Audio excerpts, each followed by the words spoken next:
청년들의 멘토라고 하는 김난도 교수님이 이런 말을 했었습니다. 1000번을 흔들려야 어른이 된다 했죠. 나이만 먹는다고 어른이 되는 것이 아니고요. 인생의 숱한 시련 속에 이리 흔들리고 또 저리 흔들리면서 성숙해진 사람이 진정한 어른이 된다는 것입니다. 사랑하는 성도 여러분, 신앙의 여정도 마찬가지입니다. 김 교수의 표현을 빌리면 성도들은 1000번을 흔들려야 영적인 어른이 됩니다. 그런데 우리는 종종 이렇게 생각하죠. 하나님을 잘 믿으면 바람 한 점 없는 순탄한 길만 걸을 거다, 이렇게 생각을 하는데, 하지만 그것은 성경을 잘못 알고 있는 것입니다. 예수님은 이런 말씀을 하셨죠. 예수님을 잘 믿고 따르는 제자들도, 그렇게 잘 믿고 따르는 제자들도 환난을 당할 것이다 말을 했고요.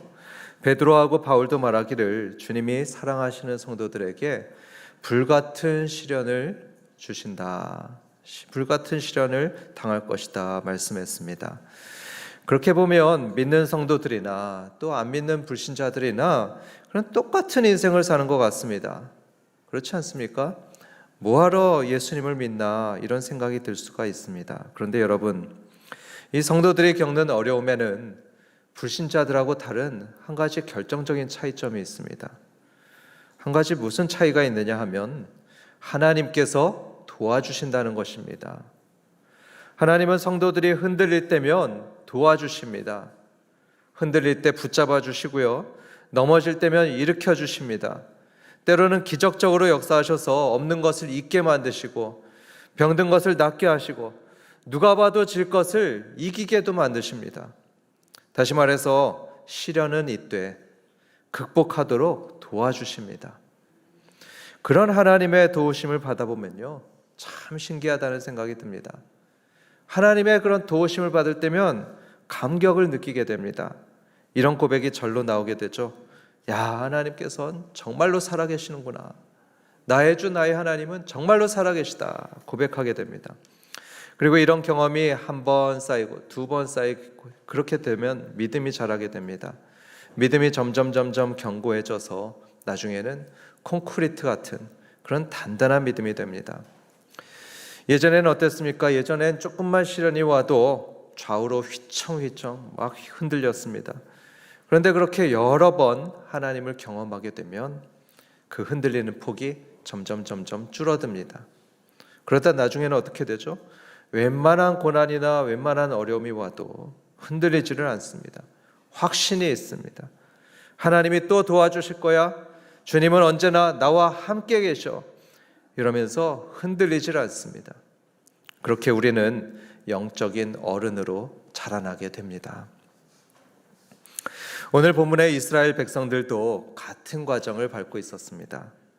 40년 광야 생활 동안 이들은 참 많은 어려움들을 겪어왔습니다. 그러면서 동시에 크신 하나님의 도우심도 많이 받았습니다. 그 모든 어려움들을 그 하나님의 도움을 받아서 극복하고 또 극복해왔습니다. 그러다 드디어 이제는 꿈에도 그리던 가나안 땅, 그 약속의 땅에 이제 도착하게 되었죠. 그런데 여러분, 이게 웬일입니까? 이 결승선에서도 이들은 큰 어려움을 만나게 됩니다. 그 어려움이 뭘까요? 그것은 바로 범람하고 있던 요단강이었습니다. 범람하는 요단강, 그것은 이들이 지금까지 한 번도 겪어보지 못했던 그런 큰 장애물이었습니다. 인간의 힘으로는 도무지 감당할 수 없고 극복할 수 없었던 그런 큰 어려움을 이스라엘은 직면했습니다. 과연 이 어려움을 이스라엘은 어떻게 극복할 수 있을까? 또 이런 생각도 들죠. 우리도 이런 어려움을 인생에서 만나게 될 텐데 그때 우리는 어떻게 해야 되나? 이 질문을 마음에 품고 오늘 여호수아 3장의 말씀을 함께 살펴보겠습니다. 먼저 지난주일 한번 내용을 생각해 보겠습니다. 지난주일 우리는 여리고성에 두 정탐꾼들이 잠입해서 들어갔다는 얘기를 들었죠. 그들은 이스라엘 진영으로 돌아왔습니다. 돌아와서 여호수아 장군에게 이렇게 보고했습니다. 여리고성 사람들이 우리를 참 두려워하고 있습니다. 그들의 간담이 다 녹아버렸습니다. 그 말을 들었던 여호수아와 이스라엘 사람들은 마음이 부풀어 올랐습니다. 그리고 이런 확신이 들었습니다. 야, 정말 우리 하나님께서 이 땅을 우리에게 주시겠구나. 우리가 승리하겠구나. 그래서 1절을 보면 여호수아는 아침 일찍 일어났다고 합니다. 기대감이 부풀었던 겁니다. 아침에 일찍 일어나서 이스라엘을 향해서 진군 명령을 내리게 됩니다. 그리고 승리를 확신하면서 여호수아는 백성들을 인솔해서 여리고를 향해서, 저 여리고성을 향해서 힘차게 진군해 나갑니다. 그런데 이게 웬일입니까? 눈앞에 거대한 장애물 요단강이 나타나게 되었습니다. 사실 요단강은 평소 같았으면 아무것도 아닌 강입니다. 쉽게 건널 수 있는 아주 작은 강이었죠. 하지만 이들이 갔던 때에는 봄이었습니다. 봄이라서 저 헬몬산 눈이 녹아서 계곡으로 흘러내려와 크게 범람하던 때였습니다. 수심 3, 4m나 되는 흙탕물이 굉음을 내면서 콸콸콸콸 흐르고 있었던 때였죠. 그러니까 아무리 수영을 잘하는 용사라고 해도 이땐 들어가면 안 되는 겁니다. 이때 강물에 들어갔다가는 순식간에 휩쓸려서 제대로 한번 싸워보지도 못하고 죽을 형편이었습니다. 이스라엘은 그 자리에 멈출 수밖에 없었습니다. 더 이상은 한 발짝도 앞으로 나갈 수 없었습니다. 그래서 성경의 기록에 의하면 이들은 바로 그 자리에서 3일간을 머물렀다고 합니다. 사흘간 그대로 머물렀습니다. 왜냐하면 건널 방법이 전혀 없었기 때문입니다. 다리도 없었죠. 뗏목을 만드는 것도 거의 불가능한 겁니다. 뗏목을 아무리 많이 만들어 본들 그 200만 명이나 되는 이스라엘 사람들이 어떻게 그걸 타고 가겠습니까? 그들은 가만히 앉아 있을 수밖에 없었습니다. 그 도도히 흐르는 강물을 바라보면서 멍하니 앉아 있는 것밖에는 할 수 있는 게 없었습니다. 가만히 앉아서 기다리는 것, 그게 그들이 할 수 있었던 전부였습니다. 성도 여러분, 우리 삶에도 이런 순간들이 있습니다. 더 이상 앞으로는 나갈 수가 없는데 마치 거대한 벽 앞에 서 있는 것 같은 그런 때가 있습니다. 암 진단을 받았는데 수술이 불가능하다는 의사 말을 들었을 때, 자녀의 반항으로 가정이 무너지는 것 같을 때, 회사가 부도 위기에 직면해 있을 때, 그때 우리는 그저 주저앉아서 기다릴 수밖에 없습니다. 마음이 참 힘들어지죠. 우리가 뭐라도 하면은 덜 힘들 텐데 할 수 있는 게 아무것도 없습니다. 할 수 있는 게 아무것도 없을 때 그때 우리 마음은 정말로 힘들어집니다. 그러나 사랑하는 성도 여러분, 우리는 이 점을 기억해야 됩니다. 하나님의 백성에게 있어서 손을 놓고 기다리는 그 시간은요, 바로 하나님을 기다리는 시간이라는 거, 그걸 우리는 꼭 알아야 됩니다. 마치 농부가 씨를 뿌리고 나면 땅에서 싹이 쏙 나올 때까지 기다려야 하는 것처럼 기다리는 시간이 있듯이 우리가 기다리는 그 시간도 하나님의 역사를 기다리는 시간입니다. 수술 후에 병실에 누워있는 시간, 재취업을 위해서 하염없이 기다리는 그 시간, 시험에 떨어져서 아무것도 할 수 없는 시간이 바로 그 시간입니다. 세상의 눈으로 보면 이런 시간은 공백기로 보입니다. 하지만 믿음의 눈으로 보면 그 시간은 하나님을 기다리는 시간입니다. 그래서 그런 일이 있을 때 믿음의 자녀인 저와 여러분은요, 기대하는 마음으로 기다려야 됩니다. 하나님은 지금 나를 위해서 어떤 놀라운 일을 준비하고 계실까? 이런 기대하는 마음으로 기다리는 겁니다. 이렇게 기다림을 기대로 바꾸시는 믿음의 성도들 되시길 주님의 이름으로 축원합니다. 다시 여호수아 얘기로 돌아가겠습니다. 사흘이라는 그 기다림의 시간이 다 지나고 난 후에 드디어 하나님께서 입을 여셨습니다. 두 가지 명령을 하시는데요, 그 중에 첫 번째는 언약궤를 보고 따라가라, 이 명령을 내리십니다. 3절입니다. 백성에게 명령하여 이르되 너희는 레위 사람 제사장들이 너희 하나님 여호와의 언약궤 매는 것을 보거든 너희가 있는 곳을 떠나 그 뒤를 따르라 했습니다. 그 뒤를 따르라, 여기다가 밑줄 한번 쭉 그어보시면 좋겠습니다. 여러분, 여기 언약궤라는 것이 나오는데요, 이 언약궤는 단순한 상자가 아닙니다. 가로 70cm, 또 세로 120cm, 그리고 높이 70cm 정도의 이런 상자인데요, 그 상자 속에는 하나님의 십계명 말씀이 들어가 있습니다. 그 십계명 말씀이 들어가 있고요, 하나님은 이 언약궤 위에서 백성들에게 직접 말씀하기도 하셨습니다. 그러니까 이 언약궤는 하나님의 임재의 상징이기도 하면서 하나님 말씀의 상징입니다. 그래서 이 3절 말씀에서 하나님께서 백성들에게 이 언약궤를 따라가라 이렇게 말씀하셨는데, 이 의미는 하나님을 따라가라는 의미고요, 하나님의 말씀을 들으라, 말씀을 따라가라, 이 의미입니다. 그리고 4절을 보면 흥미로운 내용이 나오죠. 4절을 보겠습니다. 그러나 너희와 그 사이 거리가 2000규빗쯤 되게 하고 그것에 가까이 하지는 말라. 그리하면 너희가 행할 길을 알리니 너희가 이전에 이 길을 지나보지 못하였음이니라 하니라. 여러분, 여기서 하나님은 다소 이상한 명령을 내리시고 있습니다. 이 언약궤하고 이스라엘 백성들 사이를, 그 간격을 2000규빗을 두라고 하는데요, 2000규빗이라고 하면은 900m 정도의 거리입니다. 작은 산 정도의 거리라고 할 수 있죠. 여러분, 만약에 이 언약궤가 이 많은 사람들, 200만 명이나 되는 사람들 바로 옆에 붙어 있게 되면 어떻겠습니까? 아마 그 언약궤 근처의 사람들만 언약궤를 볼 수 있을 겁니다. 저 멀리 있는 사람이나 키가 작은 사람들은 언약궤를 볼 수가 없는 거죠.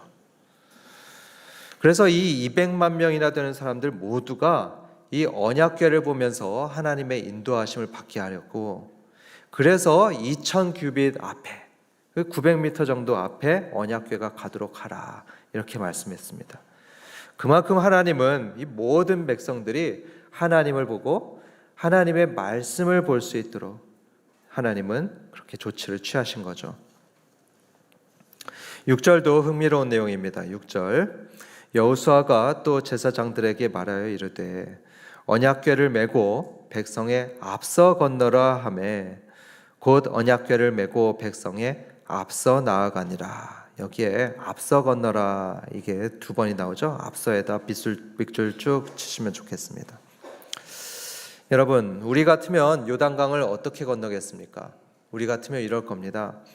가장 덩치 좋은 사람들, 용감한 사람들을 뽑아서 먼저 보낼 겁니다. 아니면 수영을 잘하는 사람들을 뽑아서 앞에 먼저 건너가라고 할 겁니다. 하지만 하나님은 그렇지 않았습니다. 누구보다도 먼저 언약궤를 맨 제사장들이 가장 앞에 서서 요단강을 건너게 하십니다. 다시 말해서 이번에도 언약궤가 가장 앞장서서 사람들을 이끌어가게 했던 것입니다. 여기서 우리는 신앙의 중요한 원리들을 발견하게 됩니다. 그것은 우리가 어떤 큰 어려움을 만나서 어디로 가야 되나, 또 뭘 해야 되나 모를 때 우리가 가장 유념해야 될 게 뭐냐 하면 하나님을 보는 것입니다. 내 힘으로 할 수 없는 그 어려운 문제만 보는 것이 아니고 하나님을 보고 하나님의 말씀을 보는 것입니다. 그리고 또 중요한 것은 하나님이 앞서 가시게 하는 것입니다. 하나님을 앞에 모시는 거죠. 이스라엘은 철저하게 그 언약궤 뒤를 따라갔습니다. 아유 답답해 하면서 앞으로 추월해서 가는 것이 아니었고, 인내하면서 하나님의 언약궤 뒤만 졸졸졸졸 따라갔었습니다. 마찬가지로 우리가 큰 어려움을 직면하게 될 때, 그때 우리가 명심해야 될 것은요, 서두르지 않는 것입니다. 서두르지 않고 하나님이 앞서 가시게 하는 거죠. 그분의 은혜가 우리를 인도해 가도록 기도하는 것입니다. 여러분, 저는 의외로 좀 급한 면이 있습니다. 여러분 보시기에 그렇지 않죠? 의외로 그런 면이 있습니다. 오리와 마찬가지 같은데요. 오리가 겉으로 보면은 느긋하게 보이지 않습니까? 그런데 수면 밑으로는 막 이렇게 합니다. 저도 그렇게 좀 급한 면이 있습니다. 그런데 이런 제가 항상 의식적으로 노력하는 게 있는데요. 뭘 노력하냐면 제 마음보다도 한 템포 늦추려고 늘 노력하곤 합니다. 교회를 하다 보면 때로는 급한 일들이 생깁니다. 당장 결정해야 될 것 같은 급한 문제들이 생기곤 합니다. 하지만 그럴 때마다 저는 일부러 한 템포 늦춥니다. 잠깐, 하나님께서는 이 시간에 뭘 원하고 계실까? 이 상황에서 뭘 하길 원하실까 생각하고 이렇게 기도합니다. 하나님, 제가 앞서가지 않게 하시고 하나님이 앞장서 주십시오. 저는 따라가겠습니다. 사람들은 두려움에 사로잡히게 되면 급하게 서두르게 된다고 합니다. 큰 어려움이 찾아오면 두려운 마음이 들죠. 염려하는 마음이 듭니다. 그럴 때면은 마치 불에 뛰어드는 불나방처럼 급하게 문제를 다루는 경우들이 있습니다. 하지만 여러분, 그렇게 급한 마음에 우리가 하나님보다 앞서가잖아요. 그러면 잘못된 선택을 하게 되고요. 이를 그르치기가 참 쉽습니다. 그래서 어려울 때일수록 더 하나님을 바라보고 무엇보다도 먼저 주님의 인도하심을 구해야 됩니다. 그렇게 할 때 그 어려운 일들이 생각지도 못한 방법으로 술술술술 풀리게 되는 것을 우리는 경험합니다. 지금까지 요단강을 만난 백성들에게 언약궤만 보고 따라가라는 첫 번째 하나님의 명령을 받고요. 이제 하나님의 두 번째 명령은 이것입니다. 이스라엘 사람들 자신을 성결하게 하라, 이런 명령을 내리십니다. 5절을 보겠습니다. 여호수아가 또 백성에게 이르되 너희는 자신을 성결하게 하라. 여호와께서 내일 너희 가운데에 기이한 일들을 행하시리라. 여기 보면 하나님께서 내일 기이한 일들을 행하시겠다고 약속하고 계시죠. 그 범람하는 요단강을 건너게 하기 위해서 기적을 행하시겠다는 얘기입니다. 놀라운 기적을 행해서 그 요단강을 건너가게 하겠다. 그런데 여러분, 그 기적을 행하시기 전에 한 가지 중요한 조건을 내것입니다. 그 중요한 조건이 뭐냐면 성결입니다. 성결. 다시 말해서 이스라엘이 하나님의 큰 역사를 보기 전에 반드시 해야 되는 것은 성결하게 되어야 되는 것입니다. 그래서 이들은 입고 있었던 옷을 정성껏 빨았습니다. 정성껏 빨아서 깨끗하게 입었습니다. 그리고 자기 몸도 깨끗하게 닦고 나서 하나님이 하실 그 놀라운 역사를 기다리게 되었습니다. 이 말씀이 주는 교훈이 있습니다. 어떤 교훈이냐 하면 세상 많은 사람들이 어떻게 하냐면요, 큰 어려움을 만나게 될 때 성결을 잃어버리는 경우들을 많이 봅니다. 극심한 스트레스를 방탕한 생활로 풀려고 하는 경향들이 있습니다. 그래서 어떤 이들은 과도한 음주를 하죠. 폭력적인 행동을 하기도 합니다. 또 성적으로 타락하는 사람들도 있습니다. 또 어떤 사람들은 이미 망했다면서 자포자기해서 더 큰 나락으로 떨어지는 경우들을 보게 됩니다. 하지만 사랑하는 성도 여러분, 그것은 하나님의 자녀다운 모습이 아닙니다. 하나님의 자녀들은 그래서는 안 됩니다. 자녀인 우리들은 그런 위기의 순간일수록 더 거룩해져야 됩니다. 왜 그렇습니까? 앞서 말씀드렸듯이 성도가 당하는 어려움은 살아계신 하나님을 만날 수 있는 특별한 기회이기 때문입니다. 그 어려움은 하나님을 만나는, 거룩한 하나님을 만날 수 있는 특별한 기회가 됩니다. 여러분, 깨끗한 그릇이 귀한 것을 담지 않습니까? 깨끗한 그릇이 알아야 귀한 것을 담을 수 있듯이 우리가 성결할 때 하나님의 놀라운 역사를 경험할 수 있습니다. 그래서 우리는 그 기다림의 시간을 더욱 더 거룩하게 보내야 합니다. 여러분, 혹시 지금 감당하기 어려운 큰 어려움에 직면하셨습니까? 그래서 아무것도 할 수 없다는 그런 무력함을 느끼십니까? 오늘 말씀에 의하면 그럴 때 반드시 해야 될 게 있다고 했죠? 자신을 돌아보는 것입니다. 자신을 돌아보면서 성결케 하는 것입니다. 마치 이스라엘 백성이 옷을 정성껏 빨아서 깨끗하게 했듯이 우리도 그 어려운 시간을 우리 마음을 깨끗하게 하는 성결의 시간으로 삼아야 됩니다. 그래서 하나님께서 우리의 정결하게 된 그 그릇에 큰 은혜를 부어주실 수 있도록 회개하며 거룩하게 되는 그런 한바 성도들 되시길 주님의 이름으로 축원합니다. 이렇게 자신을 성결하게 하고 하나님만 바라보며 따라가던 그 이스라엘 백성들에게 하나님은 놀라운 약속을 선언하십니다. 그게 11절부터 13절의 내용입니다. 우리 함께 같이 읽도록 하겠습니다. 보라, 온 땅의 주의 언약궤가 너희 앞에서 요단을 건너가나니 이제 이스라엘 지파 중에서 각 지파에 한 사람씩 12명을 택하라. 온 땅의 주 여호와의 궤를 맨 제사장들의 발바닥이 요단물을 밟고 멈추면 요단물 곧 위에서부터 흘러내리던 물이 끊어지고 한 곳에 쌓여 서리라. 여러분, 이건 얼핏 듣기에 정말 불가능한 말씀으로 들립니다. 도저히 믿기 어려운 말씀을 하나님께서 하고 계십니다. 그렇지 않습니까? 여러분, 제사장들이 발을 강물에 담그기만 하면 그 거센 강물이 멈춘다고 말씀하는데요, 그거는 상식적으로 불가능한 말씀입니다. 불가능해 보이는 일을 주님께서 말씀하고 계십니다. 하지만 이스라엘 백성들은 어땠습니까? 이 말씀을 믿었습니다. 이 불가능하게 보이는 그 하나님의 말씀을 마음에 믿었습니다. 어떻게 그걸 믿을 수 있을까요? 이스라엘 백성들은 어떻게 그 하나님의 말씀을 믿을 수 있었을까요? 혹시 이스라엘 민족들이 천성적으로 남의 말을 잘 믿는 그런 민족이었을까요? 아니요, 그렇지 않습니다. 그 민족은 불신의 민족이었습니다. 하나님 말씀하시면 늘 거역하고 불신하고 불순종했었습니다. 하지만 그들은 훈련을 받아왔습니다. 40년 광야 생활 동안 믿음 훈련을 반복해서 받았었습니다. 위기를 만나면 하나님께서 도와주셨죠. 또 위기를 만나면 하나님이 도와주셨습니다. 이걸 계속 반복했었습니다. 김난도 교수의 표현을 빌려보면은 1000번을 흔들리며 넘어졌고 흔들리며 또 넘어졌습니다. 그리고 또 하나님께서 또 도와주셨죠. 1000번을 도와주시고 잡아주시고 또 세워주셨습니다.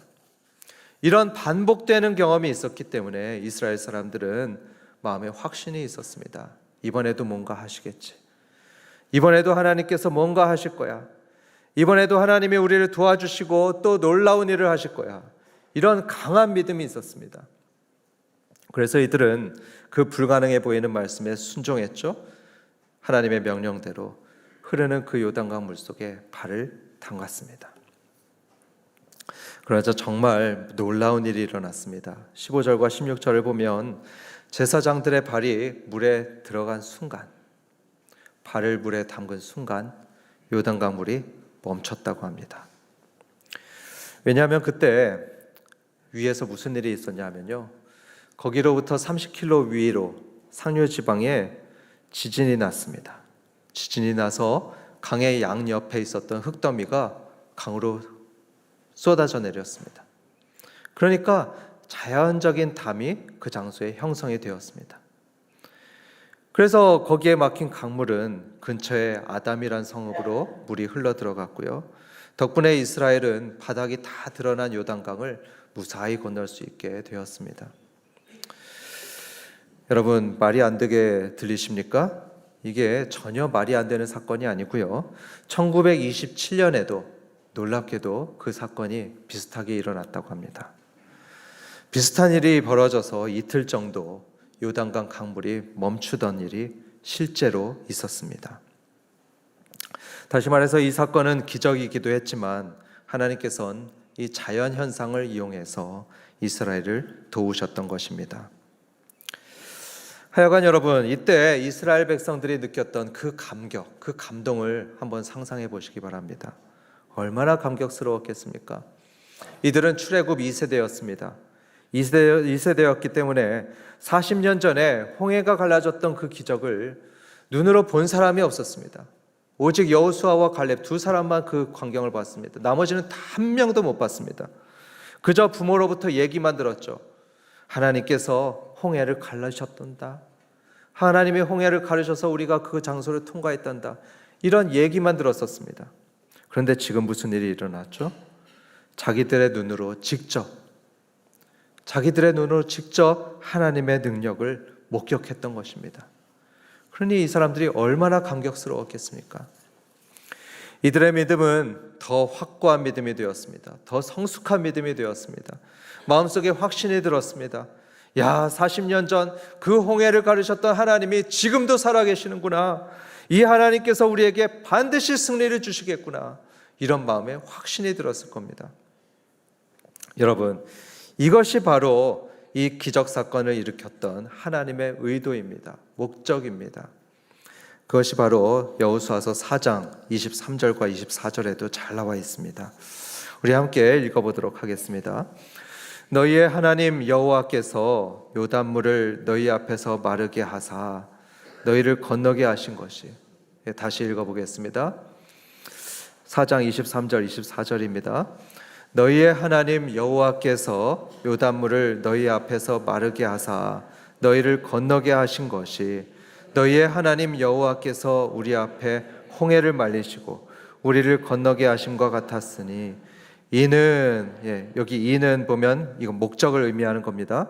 이 목적은 땅의 모든 백성에게 여호와의 손이 강하신 것을 알게 하며 너희가 너희의 하나님 여호와를 항상 경외하게 하려 하심이라 하라. 이걸 보면 하나님이 요단강 기적을 일으키신 데는 두 가지 목적이 있었습니다. 첫 번째 목적은 여호와의 강한 능력을 모든 백성이 알게 하는 것이고요. 또 다른 하나는 이스라엘이 하나님을 더욱 경외하게 하기 위함이었습니다. 하나님을 더 경외하기 위해서 이런 기적을 행하신 거죠. 사실 이스라엘은 어제까지도 믿음으로 살던 백성이었습니다. 믿음으로 살고 믿음으로 죽던 그런 백성이었죠. 하지만 이 요단강 사건을 통해서 이들은 그것보다도 한 단계 더 성장하게 되었습니다. 하나님의 전능하심을 더 믿게 되었고요. 하나님을 항상 경외하는 백성이 되었습니다. 더 경외하는 백성이 되었습니다. 이런 목적 때문에 하나님께서는 범람하는 그 요단강도 만나게 하셨고요. 그 요단강을 또 멈추게도 하셨습니다. 사랑하는 성도 여러분, 우리의 인생은 누구나 다 고난을 겪는 인생입니다. 한 고비를 넘기면 또 다른 고비가 찾아옵니다. 때로는 내 힘으로는 감당할 수 없는 큰 어려움도 찾아오는 게 우리 인생입니다. 그럴 때마다 우리 마음속에 의심이 들 때도 있죠. 하나님 나를 사랑하시지 않습니까? 나를 사랑하시는데 왜 이런 일이 자꾸 일어나는 것입니까? 의심이 들 때가 있습니다. 그런데 여러분, 이럴 때일수록 우리는 우리 시선을 하나님께만 둬야 됩니다. 하나님께 고정해야 됩니다. 세상의 소리는 잠시 접어두고 하나님 말씀에 귀를 기울여야 됩니다. 그리고 우리 자신을 성결하게 지켜야 되죠. 정결하게 지키면서 하나님의 때, 하나님의 역사하시는 때를 기다려야 됩니다. 그럴 때 하나님은 놀라운 방법으로 일하십니다. 때로는 요단강을 멈추시는 기적 같은 일로 우리에게 역사하시고요. 때로는 우리의 생각을 뛰어넘는 방법으로, 놀라운 방법으로 역사하기도 하십니다. 그러면 우리 입술에서 자연스럽게 고백이 흘러나오죠. 무슨 고백입니까? 정말로 하나님이 살아계시는구나. 나 혼자가 아니었고 하나님께서 함께 하시는구나. 이런 고백이 우리 입술에서 흘러나오게 됩니다. 이런 경험이 한 번 쌓이고 두 번 쌓일 때마다 우리 믿음도 한 단계씩 성장합니다. 영적인 어른으로 자라나는 것입니다. 이런 거룩한 목적 때문에 하나님은 여러 어려움들을 우리에게 허락하십니다. 결론을 맺겠습니다. 시인 도종환 씨는 흔들리며 피는 꽃에서 이렇게 노래를 합니다. 흔들리지 않고 피는 꽃이 어디 있으랴. 이 세상 그 어떤 아름다운 꽃들도 다 흔들리면서 피었나니, 흔들리면서 줄기를 곧게 세웠나니 흔들리지 않고 가는 사랑이 어디 있으랴. 그렇습니다, 여러분. 아름다운 꽃들은 모두 거센 바람을 견디면서 피어납니다. 폭풍우 속에서도 줄기를 곧게 세우면서 자라납니다. 우리 신앙도 마찬가지입니다. 때로는 흔들리고 때로는 휘청거리지만 그 과정에서 더 튼튼한 믿음으로 자라나게 됩니다. 우리 교회도 그렇습니다. 우리 교회도 어려운 시기를 만날 때가 있습니다. 그렇지만 마치 비 온 뒤에 땅이 더 굳어지듯이, 더 단단해지듯이 그 시련을 잘 견뎌내게 되면 전보다 더 견고한 그런 교회가 됩니다. 그렇기 때문에 여러분, 어려움이 왔을 때 포기하지도 마시고 낙심치도 마시기 바랍니다. 오직 하나님만 바라보시고 그 말씀을 붙드시기 바랍니다.